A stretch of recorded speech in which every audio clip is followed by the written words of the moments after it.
तशरीफ़ ला रहे हैं जमीयत उलमा इस्लाम पाकिस्तान के मरकज़ी नायब सालार मोहतरम जनाब सलीम सिंधी साहब एक करारदाद पेश करेंगे।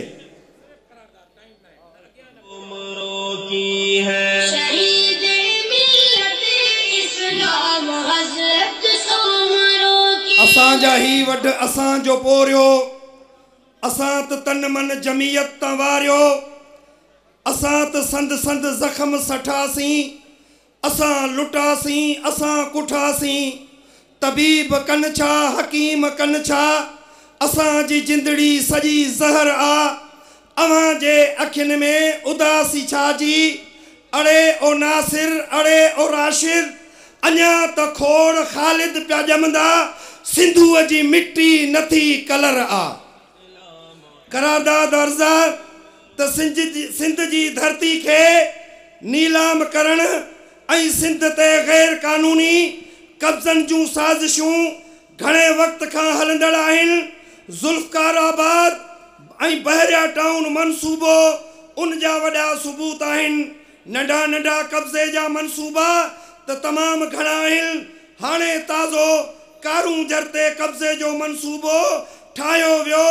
समुंड जे पट्टी ॿेटनि ते वफ़ाक़ी हुकूमत कब्ज़े जी कोशिश कई।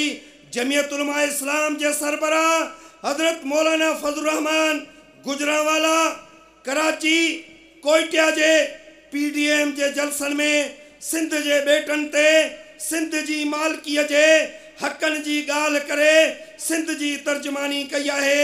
असां मुल्क जे सजी सियासी क़यादत खां मुतालबो कयूं था त तमाम सियासी कायदीन सिंध जे बुनियादी हक़नि ऐं उन अॼु जे शहीद सां लाॻापियल मसाइल जे काइद जमीयत मौलाना फज़लुर रहमान साहिब वांगुर चिट्टो मौक़ुफ़ अख्तियार कनि ऐं अॼु जी शहीद इस्लाम कॉन्फ्रेंस में शरीक थींदड़ लखे सिंधी उर्दू पंजाबी बलोची ऐं पश्तो ॻाल्हाईंदड़ सिंधी मुतालबो कनि था त सिंध जी धरतीअ ते सिंध जो हक़ आहे ऐं सिंध जी नीलामी बि मंज़ूर नाहे त सिंध ते कब्ज़ो बि मंज़ूर नाहे। छा तव्हांखे इहो मुतालबो मंज़ूर आहे? मंज़ूर आहे? मंज़ूर आहे त पोइ नारो हणो सिंध खपाईंदे,